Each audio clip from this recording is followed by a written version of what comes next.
After 2 months of ownership and over 1,000 miles of driving, I've got some things to say about the 2025 GMC Canyon Denali. So welcome back to Road Reality, my friend. This is the good, the bad, and the ugly so far with the GMC Canyon Denali. Let's get started. And we are going to talk about that driver's seat because the test drive was comfortable, but the ownership wasn't until recently. But first, let's start under the hood.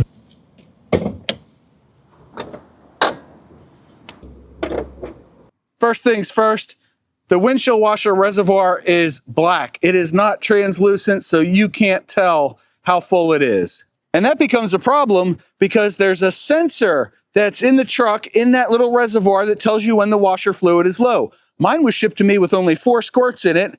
The dealer missed it, and I can see why, because it's hard to check. And they just didn't want to spill stuff all over the engine bay. I get it, but the sensor went off, told me I needed fluid. And you're not supposed to use Rain-X or other water-repelling liquids because that can foul up the sensor and give you false negatives or false positives. It comes up the works. Don't do it.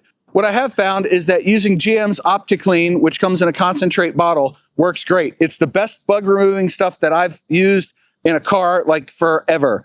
And I will leave a link down below to Amazon. You can go buy it yourself, but it's good stuff. The other thing under the hood is popping this cap off and making sure all the fuses are seated. Most of mine were loose, but I have pushed them all in. There's another one in here in the passenger footwell, but I haven't messed with that one yet. Let me interrupt for just a minute, John. Future John here. I'm going to show you how to access that passenger footwell fuse panel. We're going to start by removing the floor mat. Those are Husky Exact Contour, by the way. I'll leave a link below. Top-notch stuff, perfect fit. I bought them myself. It's not sponsored or anything, but I highly recommend them. So anyway, it's going to be behind this panel. So if we pull kind of hard, it pops off. Whoops. It's hard to do one-handed. But there are all your fuses. Push those in and make sure they're fully seated. And unlike the underhood fuse panel, all of the fuses in the passenger footwell fuse panel were solid on mine. They were fully inserted. When you're done, you'll see a clip on the side and 2 on, well, it's going to be the bottom, I think. And then on the front, we've got a fuse panel icon, battery icon. There, you can see it right there in relief. And so we're just going to line up with the slots over here. Hopefully you can see that. And then smack it back into place. There we go, nice and easy. Job done. Now we can slide our floor mat back in. Like I said, it's a pretty perfect fit. I mean, look at that. That is nice. Oh yeah, gotta love that. Now back to the video. Basically, it's like the first line of defense if you're having electrical troubles, which thankfully I have not, at least not yet. Something else to pay attention to is this. I got the sunroof, which means I got a reinforced roof. There are a number of third-generation Colorado and Canyon owners who are complaining of an oil can popping or roof denting because they don't have a sunroof. And there is a technical service bulletin that GM has put out on that one, but I don't need it. I was lucky enough to get a sunroof, so not a problem for me. Moving to the back seat, there's not a lot of leg room there, so I moved the passenger seat forward to let my dogs jump in. Yep.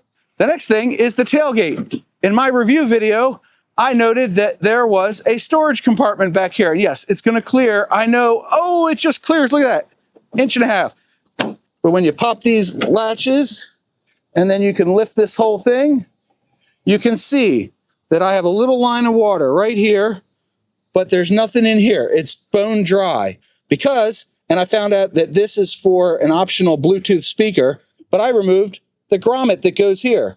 And now it's staying really dry in here. This allows ambient air to flow in and out of this tailgate storage. So now I can put things in there and not worry about them rusting or molding. So getting up into the truck, this thing has a wicked high idle. For the first 15 seconds or so on a cold start, it'll run really fast. Take a listen.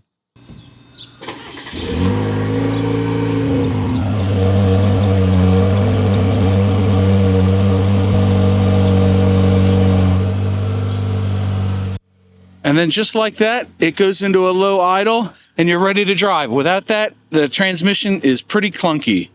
And look, you can see it's idling below 1,000 RPMs and I can't get rid of that hood open because my hood's open. but there's no sensors out there, but there is a camera. You'll notice that I have a camera app here. If we go to the home thing, I can grab an icon and drag it around, and now it's removed. Well, I want it back. There's my camera app. I drag it and drop it in. Boom, quick access to the camera next to the headlight control. Pretty easy stuff.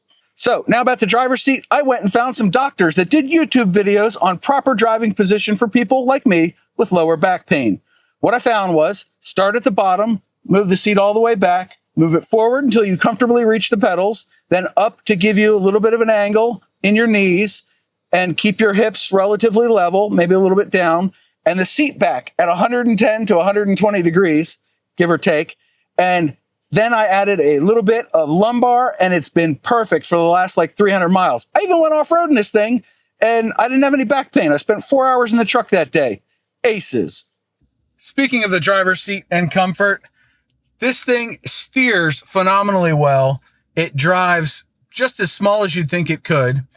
But it does have one drawback, and that's because at highway speeds on certain bumps, it will exhibit signs of it having a solid rear axle, which of course it has.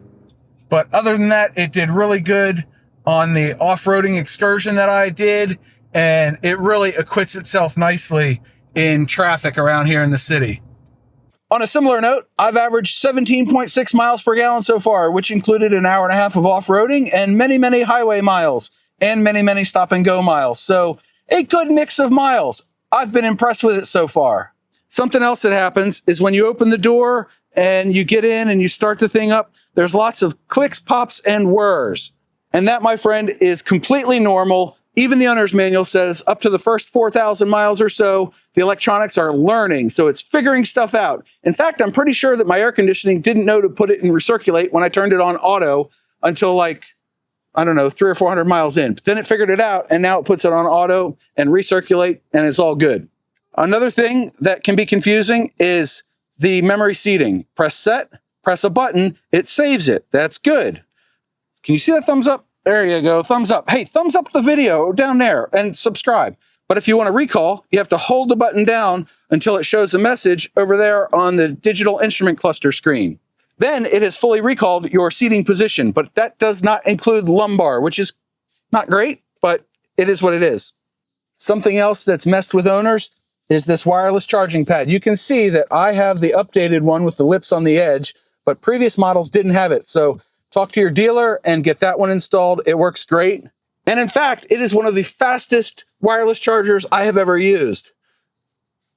And to wrap this one up, there's one other thing that we need to talk about, and that's the paint. It is not perfect. My first wash, I noticed about a dozen nibs or dust spots or something in the paint. Wasn't too happy about it, but a man on a galloping horse will never know the difference. So I'm treating it as a total non-issue, and I'm just going to ignore it. But it's a common complaint on the forums that the paint on the Colorado and Canyon is not great from the factory. And that's going to do it for this video. Thank you very much for watching. I hope you enjoyed this. Some good, some bad, some ugly. Literally, the paint is like the only ugly one. But I am loving this truck. So if you're in the market for a mid-sized truck, check out the GMC Canyon, especially the Denali, because let me tell you, that air conditioning, golly, it gets cold. I love it. So anyway, hope you're having a great day. Don't forget your 2 mantras and check out that video next. 1, you have a 100% track record of making it through a bad day. And 2, do something nice for yourself every day. John out.